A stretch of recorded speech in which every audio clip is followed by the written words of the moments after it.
The Saudis turned down that UFC card, and it's easy to see why. After seeing Shamil Gaziev fight Jairzinho Rozenstruik, I'm like, yeah, these guys, they know fighting.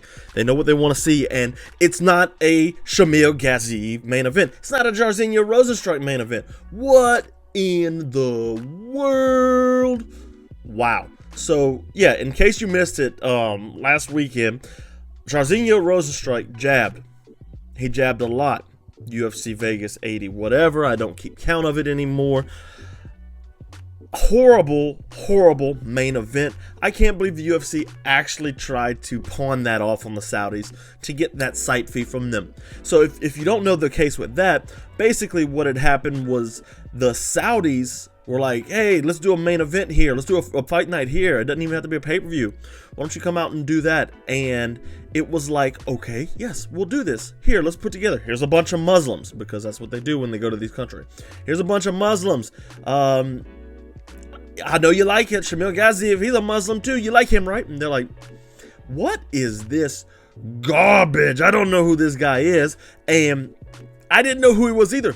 I went and back watched the fights. I'm like, this guy's not good. Why is he main eventing? Jairzinho Rozenstruik got his 6th main event. And guess what? It's about as good as you'd expect it to be. So, Shamil Gaziev is just absolutely terrible. This is not a UFC quality fighter at all.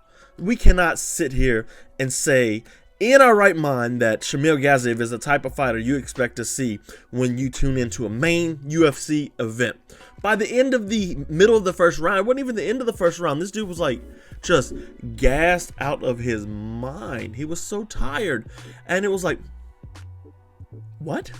I mean, I get this is heavyweight and USADA's been gone for not long enough for them to be good again, but like, this is just terrible. It's like this guy didn't have cardio. I could have gone in there and lasted longer against Jairzinho Rozenstruik. I don't even fight. I'm going to just shell up and last more than half a round and not be tired. Just kidding. Rozenstruik put me out in like 30 seconds. Let's be honest. But no, seriously.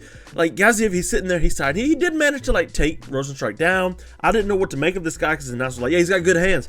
Yeah, he's got good wrestling. Like, the guy's just good. And it's like, okay, let's see what he's got. And he's tired. Just a tired, almost bald guy. Oh my gosh, what are we doing? This new era of the UFC has to go. ESPN, save us from this, please. Demand better. We as fans need to demand better. We are sitting here fat, and they are just feeding us more of this slop. It is just dreadful in every sense of the word. Now, for Jairzinho Rozenstruik, he did what he had to do. We know he has a wrestling problem. You know, wrestlers come out and they tend to beat him well. But what he did was he was like, you know what? I'm just going to jab. He found the jab was working for him, so it worked, and he kept jabbing. He just jabbed and jabbed and jabbed. Jairzinho Rozenstruik jabbed his way to a 5-round decision. I'm at a loss for words. I'm never going to say, wow, that's not enough jabs. But you got to do something else. And to be fair, Rozenstruik did turn it up at the end of the 4th round and somewhat in the 5th, you know. But man, like, I get it. If it ain't broke, don't fix it. And this guy's unranked trying to take your ranking. Like, he's just terrible though, and you're just, oh, it was just a bad main event. So like for Jairzinho Rozenstruik, what's next? Derrick Lewis is the first name everybody started throwing out, and I'm like, okay, yeah, like that couldn't go bad at all, except for the fact that we just saw Lewis and we've seen Lewis and Gagnon and it was bad. I'm of the mind that Serghei Spivac is the best bet. Now, Spivac gives the. I pitched on one of my websites that I write for, My MMA News. I pitched Derrick Lewis, which is the one everybody made up, and I was like, you know, Lewis is ranked above him, so I get it. I picked Alexandr Romanov because he's a wrestler, but he's below him. It's like, okay, so that could work. I want to see if Jairzinho Rozenstruik can handle with a wrestler. We know that he has gas tank problem. Romanov does. So, you know, maybe Jairzinho Rozenstruik can get wrestle and, you know, he could still work on the jab and coming off with something more than that and deal with a wrestler. And then I was like, wait a minute. Serghei Spivac is a wrestler and he's ranked above him. He's ranked number 8 as opposed to Lewis is ranked 10. Rozenstruik will probably move up a spot in the ranking after his win, but like, yeah, I could see Serghei Spivac being a good option for Jairzinho Rozenstruik. Like it makes sense to me. And that's the fight I expect to see made, actually, because just how the timeline adds up. Obviously Derrick Lewis is a very good possibility that fight gets booked too. So, it's kind of, you got to pick one or the other. I'm picking Spivac if I'm Jairzinho Rozenstruik. I don't know if he has the opportunity to like pick his opponents because he's not top 10. But yeah, I can see that. I don't know. I just heavyweights. Light heavyweights were on the co-main, which just as bad. Vitor Petrino, though, he's a really interesting cat. So the guy's ripped, he looks the part, and he's in really good shape, and he makes 205, I should say.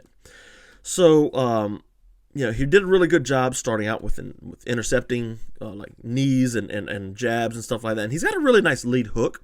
Vitor Petrino, that is. We moved on to Vitor Petrino versus Tyson Pedro, by the way.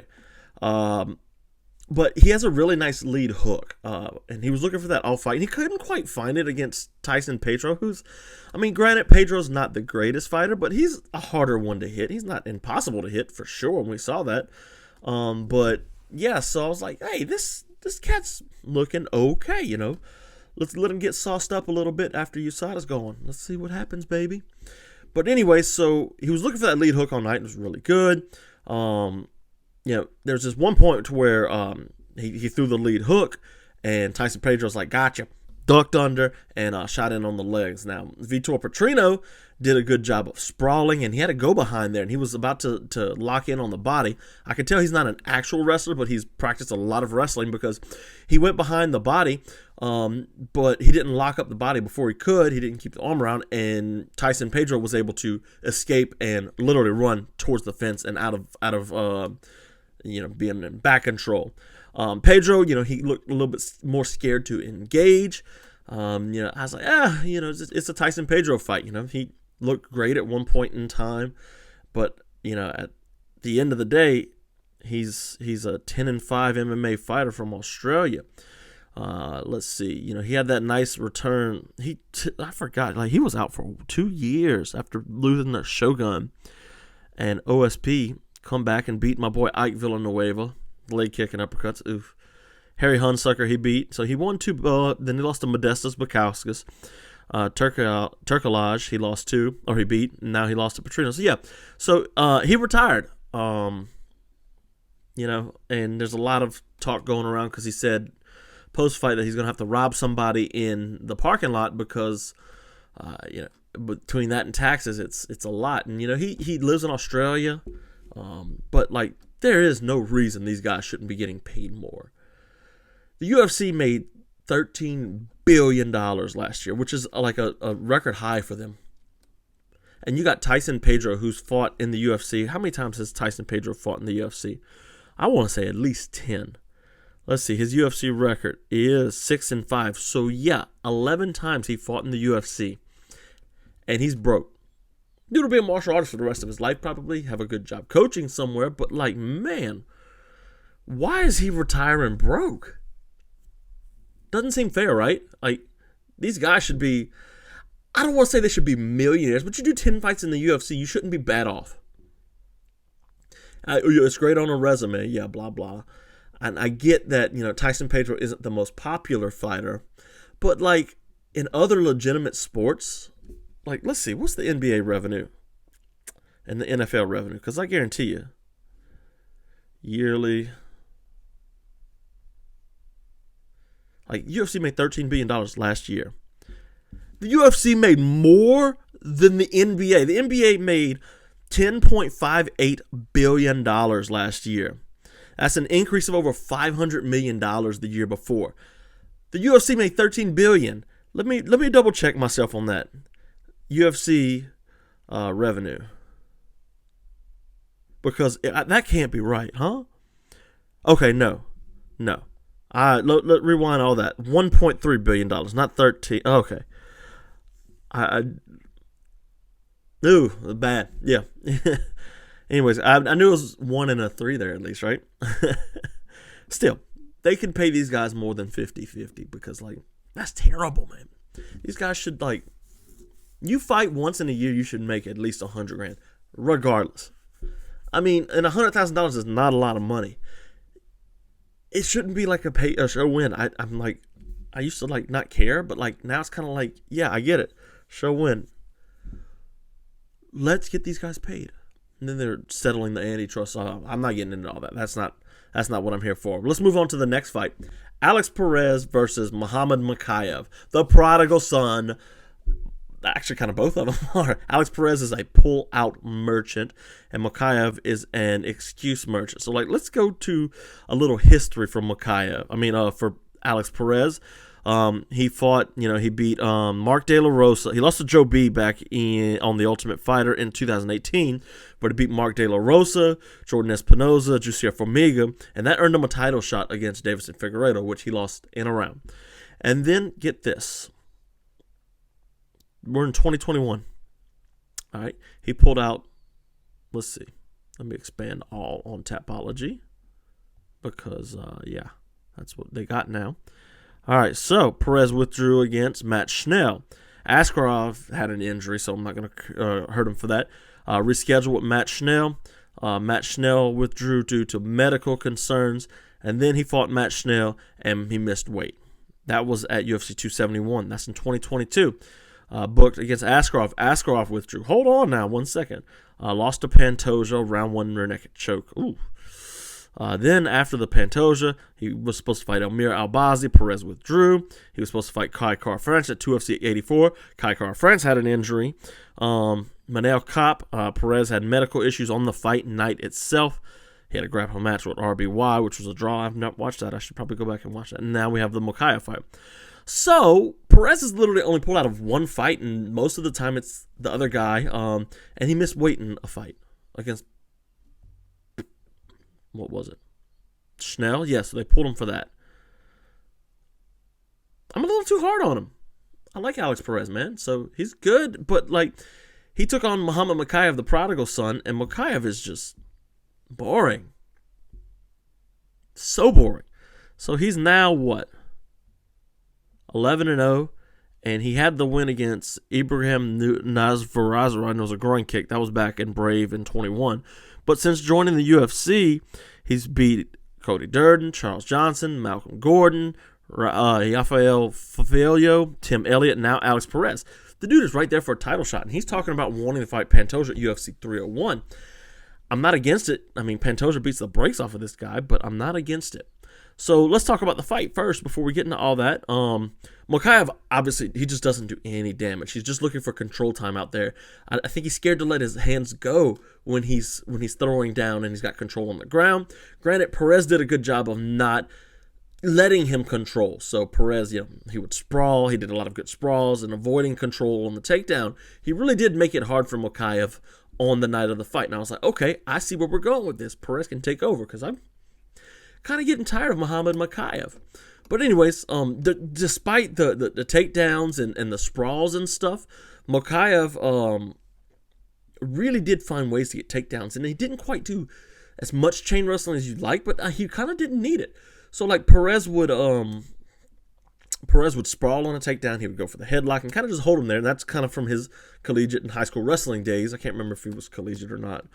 But anyways, and Mokaev would go to all four, and I'm like, okay, what's going on here? And then he would peek his head out to the side and peek out and really get a technique. It was really cool technique. I'm like, wow, Mokaev, I forget, you're very good at wrestling.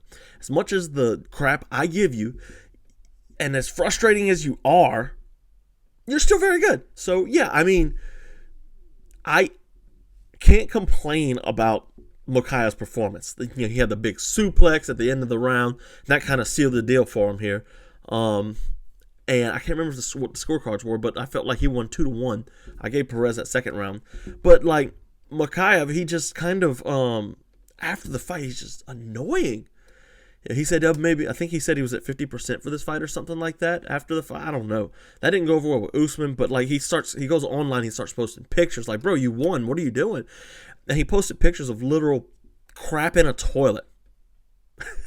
Why, bro? I don't need that on my timeline. And then he like posts pictures of his elbow stab. Like he's making excuses and he already won. Like he has to make his case of why he won. Dude, you won. You took the scorecards. Take it and go home. I know he's a young cat and I know he's got a lot of pressure on him, especially like as highly touted as he was, and he feels like he's losing that support because he really is. He's obnoxious. He's annoying. He puts on boring fights. Kind of just holds you there. But he keeps winning. And he's won his way up to a top 5 ranking. Possibly a title shot. How does he do against Pantoja? Horrible. If he can let Alex Perez sprawl and brawl with him, or not really brawl, but if he can let Alex Perez sprawl with him, what's Pantoja going to do? The dude's a master at taking your back, and I guarantee you, if Muhammad Mokaev gets his back taken, he's going to literally concede position. That's a bad place to be with Alexandr Pantoja on your back. Regardless, though, Muhammad Mokaev, he got the win, and I'm actually happy for him because he seems like a nice guy. You know, he makes a lot of excuses, but I do like to see new blood at the top of the flyweight division because for the longest time, we had 4 fights with Figueiredo and Moreno, and then we've had 2 fights with Pantoja and Moreno, or was it 3? And then we've had Royval, which Pantoja beat twice. Pantoja needs a new challenge. Royval beat Moreno last week, and it's not cutting it. You know, it's like that's not the fight to make. I don't know, man. Like, yeah, we're going to book Mokaev, I bet. He wants to be the youngest champion. This gives him that opportunity. Should he be able to go and control Pantoja and make it a boring fight, I'd be surprised. Gas tank's also a question that I have of Muhammad Mokaev. So, yeah, let's book it. Let's see what happens. Let's just not, I don't know, man. That might just damage him too much because he could take a brutal beating here. Going to be tough. Last fight I do want to talk about for a long period of time is Umar Nurmagomedov and Bezkat Almakhan. So the fight, kind of gave us a little controversy early. Almakhan caught Umar Nurmagomedov with a right hand as Umar was coming in. So if you don't know, Umar is obviously part of the camp with Khabib Nurmagomedov and Islam Makhachev. So the guy that he's a bantamweight. And this guy has a lot on his shoulders, just following up from those 2 guys. Because, like, Islam's number 1 pound for pound. He's beat Volkanovski twice. Khabib is undefeated, beat Conor McGregor, and he's obviously Khabib. What is Umar Nurmagomedov going to do? You obviously got Saeed, who's the fake Nurmagomedov, who is a weird fighter, but I think he's from that. I don't know. Anyways, so a little controversy early. Bezkat Almakhan caught him with a right hand. He was coming in. And then Umar Nurmagomedov just kind of took over. And it wasn't boring, He did a good job of controlling it. Actually, he has really good elbows from half guard. Like, that's where he did a lot of his work, was in half guard, which is pretty much normal these days. This is kind of where you want to do most of your work, is half guard, because you can control better there and you can also damage. And when you got a Nurmagomedov on the ground, especially one from AKA, you're in trouble. So after he got knocked down, Umar comes in on a single and just kind of sits down Almakhan. And that was the story of the whole night, except for the Umar Nurmagomedov get shot. So Bezkat Almakhan sold out on the right. After he hurt Nurmagomedov, he was like, okay, I'm just going to land this right and knock him out. He did that for 3 rounds. And Umar picked it up. So this goes to show you that Umar's all day, he's thinking about these fights, and he's fighting, and he's in the gym, and he knows, like, when something doesn't go his way, he picks up on that, right? He picks up on it, and he'll adjust. And we saw that later in this fight, too. There was one point where, Almakhan was mounted by Umar Nurmagomedov, and he bridges up. So he bridges his hips, lifts his hips up, and he gets to a hip, and then he hip bumps again and throws Umar off to his left, Almakhan's right, and he manages to get up. So there was another point in this fight to where Umar Nurmagomedov was mounted on top of him, and he tried to hip thing again, he bridged, got to his hip, and Umar grabbed his body. And then he tried to bump him off, and Umar kept a hold to his body. And it's like, you're paying attention here. He did it again, a 3rd time in the fight, I believe. But it goes to show you that, like, Umar Nurmagomedov is like a cerebral fighter. He's a smart fighter. He uses his kicks well. He's not great with his hands, but he knows where to use his kicks. He's a good switch and stance, so he finds that open side body kick that I'm always talking about. You know, and Bezkat Almakhan, you know, the story about him having extra fights that weren't technically MMA. I think it was like MMA, but like there was time on the ground, like 10 seconds or something like that. You can go to Sherdog and read that. But like Almakhan, he was just leading with his head this whole time, and if he's fighting a guy that's better than Umar with his hands, he's getting knocked out because he's just fighting dumb. But Umar, like at the end of round 3, he's got him against the fence. He gets between as Bezkat Almakhan and the fence, gets that right hand behind the body between the fence and onto the posted arm, which would be Almakhan's right hand. He gets his left leg hooked into Almakhan's leg that's posted up. This is the typical Dagestani thing we see. So he'll beat him up on the fence, and he'll scoop the leg out if he's trying to stand, and he'll pull the arm out if he's trying to post up even more. So typical, we've seen it with Khabib, we've seen it with Islam. This is something they all do. It's a good system that works, and it all starts with, like, I think Open Note Grappling talked about, they all started with wrist control first. I don't recall seeing of any of that. That didn't mean it didn't happen. It just means I didn't catch it. There's a lot better guys out there at this than me. I promise you that. But yeah, so yeah, the big elbows from the guard. I really like that from Umar Nurmagomedov. And yeah, so really good card. I didn't really watch Eric Anders. Steve Erceg had a really cool right hand up top. Oh no, right hand to the body, left hook up top that knocked out Matt Schnell. That was really sick. Vinicius Oliveira had the flying knee knockout after pretty much losing the fight. Javid Basharat, I was real hyped on him. He's 14-0. Lost to Ayman Zahabi. Christian Leroy Duncan got a win. Ludovic Klein is still jacked. And yeah, Al Sawadi was a big guy that everybody thought was coming in. Anyways, guys, yeah, go check out my Ilia Topuria video. I did a film study on him. It's my latest, and that is where we talk about his hands. So we go really in depth on his hands, how he makes sure he doesn't follow people around, his footwork. We talk about his head movement, and we also talk about how he changes combinations together, the shoulder roll, all that. It's a fun video. It's something I think you'll enjoy.